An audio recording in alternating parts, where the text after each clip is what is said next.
Slamdown is sponsored by BODYSLAM and Jam, and WWE, SmackTalks, and Impact Fan Nation.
Welcome to another episode of Slamdown Livestream. Today we're going to be covering everything Backlash. To me, it could be a good pay-per-view, but there's a lot of things that's got me worried. As I've been very vocal about in the last few episodes, to me, SmackDown hasn't been as good as it used to be. I don't know if it's actually poor booking or if it's the shake-up where SmackDown is worst off. See, I don't believe the shake-up's done that much damage. I think the problem is the gimmicks, the way people are being used. It's like SmackDown has... It's like it's changed its complete writers, and that seems to be the issue, in my opinion. Which is quite sad, you know. If you look at it, SmackDown was chasing Raw, putting on a better product and a better show than what Raw was doing, and now it's just fallen at the wayside, which is worrying. But there are a few, I'm going to say, shining stars to this card. There's a couple of matches I'm looking forward to. One of the matches, which I don't think should be in the kickoff. Actually, I do think it should be in the kickoff, but I don't think we should see this match again. Is Ty Dillinger taking on Aiden English. To me, I don't see why they've put this match on. We've seen it quite a few times now on SmackDown. I would have rather see Ty Dillinger go against someone else and start being pushed up. But what annoys me, and this is no disrespect to Shinsuke Nakamura, Ty Dillinger should have a bigger push. He's got all the potential to be one of the best on SmackDown. Now, I can understand when they brought him in, having that match with Aiden English. Then I would have liked him to see him move on and go up someone else. You know, give him a slow build-up. But at the moment, they just feel that I can't get my head around why they're just repeating the same match with him. I don't get it. Really don't understand it. He's got such a huge popularity with the fans, you know, and he's the type of guy that should be pushed. But like I said, I just do not understand SmackDown's booking at the minute. You know, Backlash is supposed to be one of their good pay-per-views, but the Women's Championship is not even up for defence. You know, you've got a 6-woman tag team match, which just reminds me of when they first these women first came in up. Because remember, back then we had Team Bad and all this. Now we've got the 3 team of the Welcoming Committee. And it's just like, right, okay. You're putting the women's back into groups. Don't get it. Don't feel it's right. You know, each one of these women wrestlers should be shown off as an individual. I think they use better that way. I really don't like the setup they're doing. Really don't like it. You know, and I used to love the women's division on SmackDown. I used to think it's better than Raw's. Now it's a bit like, well, that's what you're doing, okay. It's more disengaging. Now, I'm going to say something now where a lot of wrestling fans will argue the toss-over about this, but going on just on gimmick and show, I've got to say Impact Wrestling at the moment's better. You know, I find myself more engaged with that. I'm going to change that. NXT and Impact are better than what I'm getting from Raw and SmackDown. Which to me feels weird. It should be, you know, with the amount of money the WWE have got, you know, an amount of experience, you thought the WWE should be, you know, Raw and SmackDown should be right at the top. But to me, it's not. You know, it just annoys the hell out of me. And I think I've worked out why the WWE is not as good as it used to be. You know, the WWE used to have WCW beating it. So they had to try and be better. They had to try everything they can to be better than what WCW was. And finally, they did it. They got there. They managed to beat WCW. And then they bought WCW and it left them with no rivals. Now, the only rival WWE have got is Impact Wrestling, but Impact Wrestling is not at the level it was at yet. It's still growing, it's getting there, it's going to take time, but in the WWE eyes, they don't see it as competition. When Impact gets to that point where it's going to be competitive with the WWE, that's when I think we'll see change. That's when I think the WWE think, right, we've got to dominate and beat Impact Wrestling. You know, they are doing slight manoeuvres to try and debuckle Impact already, you know, with the whole Indian tour thing and everything else. But when promotions rival each other and they're competitive against each other, it makes wrestling better for us as the fans. You know, we sit back and we're like, wow. That's why I'm hoping Impact can get to the stage where it can rival the WWE.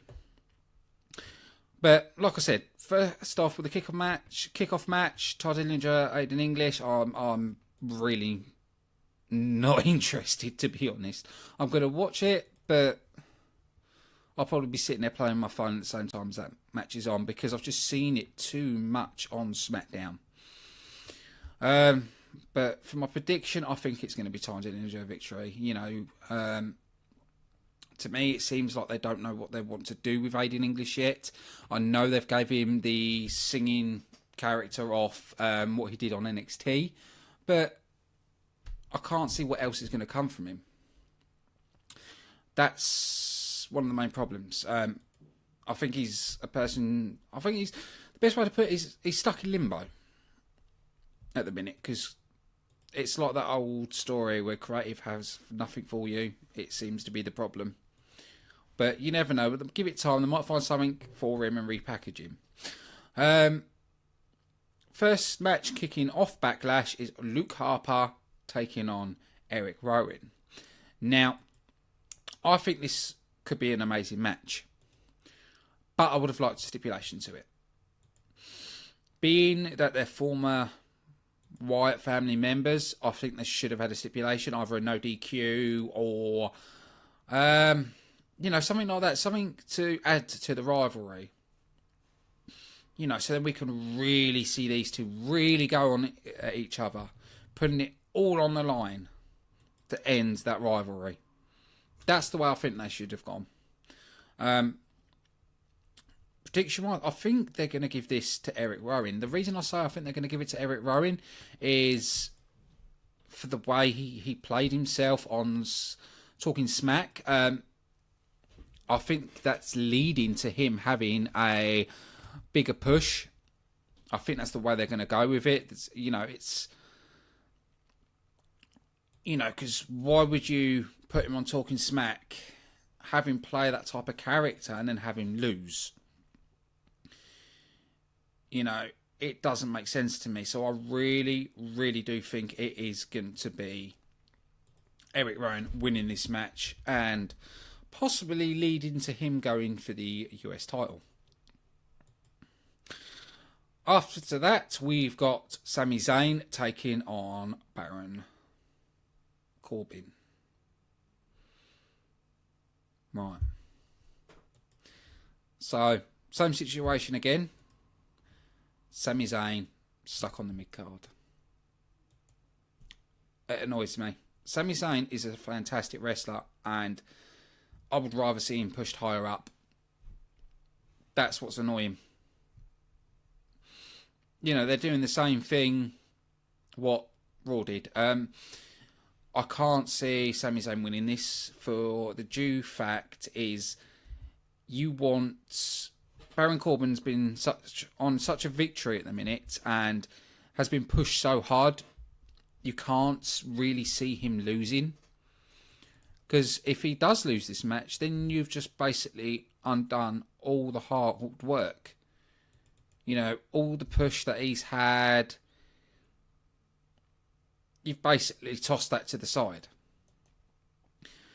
That's why I can't see him winning this, in my honest opinion. But don't forget, please place your predictions, who you think's going to win, your opinions, all in the comments, because I will read through this and read through the comments and respond back. But no, I see Baron Corbin winning this, which is the same because me personally, I'd love Sami Zayn to win it, but just going off the way they've booked this and the way they're handling Sami Zayn, I can't see Sami Zayn getting the victory. Because, like I just said, you'll be undoing all the work you did. It's quite surprising we're not seeing Mojo Rawley on this card, After he won the Andre the Giant Battle Royal, suddenly he's disappeared. He beat Jinder Mahal. Now we're not seeing him. Can't get my head around that. See, SmackDown used to be really good at not doing stupid stuff, but now they're doing stupid stuff. I'm just trying to think of the politest way I could put it, but I really can't think of a polite way to put it. Because that's one thing about this show. I'll give my honest view. And, yeah, really don't like the way Sami Zayn's being used. They could always get him to put the mask back on. It's one thing they could do. I'm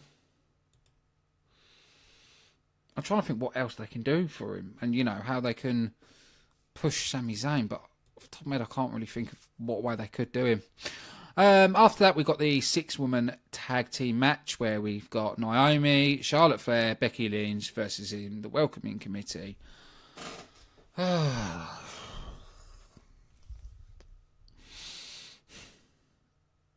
hate the Welcoming Committee. It just feels like they're doing the old diva stuff. I'm going to call it the old diva stuff because that's what it was when we had Team Bad and all that crap. I really don't like it. One people that are saying they believe this is going to lead to Carmella taking on Naomi for the title, which I could sort of see that happening. I'm not going to guarantee that's going to happen, but I can sort of see them going that route with it. But I'm going to say Naomi, Charlotte Flair and Becky Lynch will win this. I can't see the Welcoming Committee winning this. I really can't. See, this would be a good match if you had somebody turn. Like if Becky Lynch turned heel or Naomi turned heel. Then this match would kind of make sense. But it's just the good women taking on the bad women. That's all it is. There's nothing special to it, which is annoying the crap out of me. If I'm completely honest, it's, you know, I like a rivalry to have a point, and all their point is because I don't like Charlotte Flair.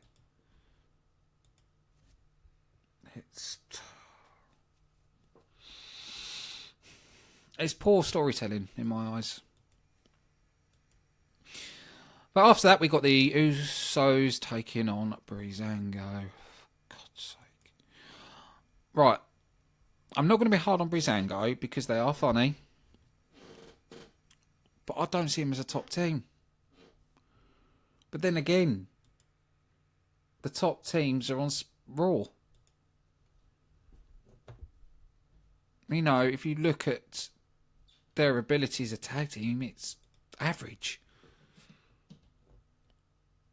You know, I would have rather, if I'm honest, I'd rather seen DIY come up from NXT and debut on SmackDown. You know, I do think SmackDown needs bigger tag teams, because if you look at the two top tag teams, you've got the Usos and you've got American Alpha. To me, they're the two top teams. You know, the Ascension have sort of jobbed. Breezango as well, they were sort of jobbers. You've got the Colons, they call themselves now, who used to be known as the Shining Stars. They're just there. So you haven't got another top team. You know, when you look at Raw, you've got teams like Sheamus and Cesaro, which are built up to be a top team. The Hardys, Enzo and Kaz, and the, I'd call them the club, but Luke Gallows and Carl Anderson. So you've got the right people and the build-up for Raw, but you haven't got that on SmackDown. You've got a lot of weaker teams. Now, I know a lot of people have said, oh, you know, you've got the New Day going to debut yet, but I'll be honest, I'm not a fan of New Day, and I don't think the New Day would be right for SmackDown. That's just my honest opinion. I don't think the New Day are good enough to be on SmackDown. It's just the way I feel about the New Day. I'm hoping Rusev comes on soon, because I think that will probably help SmackDown a bit more. Another thing I'm interested to see how Lana's going to come on. We haven't seen her wrestle yet, so just have to wait and see. But so far, to me, the only match that sticks out is Luke Harper, Eric Rowan. That's it up to now. You know, I already know the Usos are going to beat Breezango. You know, it's predictable. So my prediction on that be the Usos. After that, Kevin Owens versus AJ Styles, which I am going to say could be one of the matches of the night. I don't know if these two have faced at Ring of Honor. I'll be honest, I don't watch a lot of Ring of Honor, and I don't know a lot about Ring of Honor, so I'm not going to say they have faced off before, because I don't know. But going on the WWE standpoint, this could be an amazing match. If I'm honest, I want AJ Styles to win it, but I don't really care. I just want this to be one hell of a match. I want Owens to be on his top game, and I want AJ Styles to be on his top game. I'm going to be a bit realistic. AJ Styles is not the wrestler he used to be. Now, a lot of people are going to probably go, oh, what about? Sorry, but he's not. You know, if you go and watch early AJ Styles in Impact Wrestling, and also look at some of his New Japan stuff, he doesn't fly about as he used to. It's due to his age. Part of me does wish he came to the WWE a lot earlier. You know, using that bit of a high-flying ability. But, you know, he's in WWE now and he's having a good run, so... And he's still a good wrestler. He's not a bad wrestler. He's still a solid, good performer. I just miss some of the old stuff he used to do. So him against Kevin, I've got to say, I want AJ Styles to win this. I really do. But going with the way they're using Kevin Owens as the face of America, I think Kevin Owens is going to win. But I think that's going to be one of the matches of the night, in my opinion. After that, we've got Shinsuke Nakamura taking on Dolph Ziggler. Now, they've built this up over a few weeks. You know, we've seen Dolph whining about Shinsuke Nakamura, and You know, so it's been a slow build-up. And also, this is Shinsuke Nakamura's debut. So they've took it up slow build with this. I think this is going to be an outstanding match. I do think Shinsuke Nakamura is going to get the victory in this and should get the victory in this. You know, he's one of the most talented strong style wrestlers I've ever seen. I do look forward, if we ever get the chance to see Shinsuke Nakamura taking on AJ Styles. You know, at Ring of Honor, at New Japan, it was an amazing match. WWE needs to capitalise on that and make sure they have that amazing match. But yeah, I'm going to have to say Shinsuke Nakamura to win this. But those are my top 3 matches. The Shinsuke Nakamura match, AJ Styles vs Kevin Owens, and Luke Harper and Eric Rowan. Main event, I'm not really interested in. Now, Randy Orton to take on Jinder Mahal. I don't care. I don't care who wins. I really don't care. I think it's just a stupid match idea. You know, it just feels like you can picture it in the office. Vince McMahon's sitting there going, right, we're going to India. Indian champion. And them all looking going, what? Jinder Mahal, he's Indian, isn't he? No, he's from America, but he's part Punjab. Hell it. Indian champion. We're going to India, Indian champion. Give us big ratings. Give us big ratings, goddammit. You know that's their thinking. It's not because Jinder Mahal's improved. It's not because he's a great athlete or a good storyteller. No. Simple fact, it's all down to he's Indian and they're going to India. That's it. Which annoys the hell out of me. The reason it annoys the hell out of me, Impact Wrestling announced they're recording, I think it's 4 shows of Impact in India. Announced it a long time ago. I think, what was it, February? Around that time. Way before the WWE.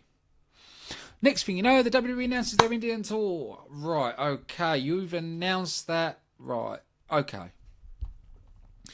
You can see their thinking behind it. And it's annoying as hell. You know, there's other athletes on their roster that deserves more of a chance than Jinder Mahal.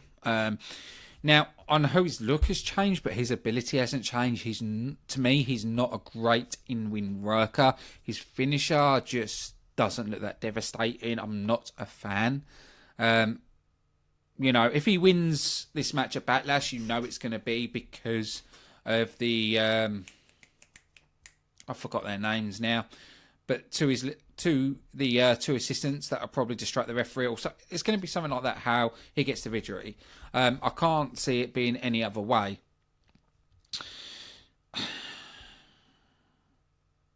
To me, I don't know if I want Randy Orton to win either. Because I'm thinking of it this way. If Jinder Mahal wins, then they could have someone like Shinsuke Nakamura, Dolph Ziggler, AJ Styles beat Jinder Mahal and it will feel legit. They've built Randy Orton as such a beast. It's like, who can beat him? That's the problem. I really don't care, but if it's Vince that's making the final decisions, I'm going to say Jinder Mahal. Because I think it'd be shock value and it would do them in good stead for the Indian tour. That's the only reason I'm actually picking him. I haven't got any other reason why. But yeah, I think that's the route it's going. But yeah, those are my predictions. I'm going to give you a quick overview. I think Try Dillinger, Eric Rowan, Baron Corbin, Naomi, Charlotte Flair and Becky Lynch, the Usos, AJ Styles. No, actually, I want AJ Styles, but I think WWE can be Kevin Owens win that. Shinsuke Nakamura, Jinder Mahal. Those are my predictions. I'm normally about 70% right, so I'm hoping this time I'm 100% right. But I just want to say a big thank you to everybody watching. Please post in the comments on your predictions, what match you're looking forward to, and we will be back on air later today at 9 PM GMT with Impact Wrestling Review, where me and Charles will be digging through everything Impact Wrestling.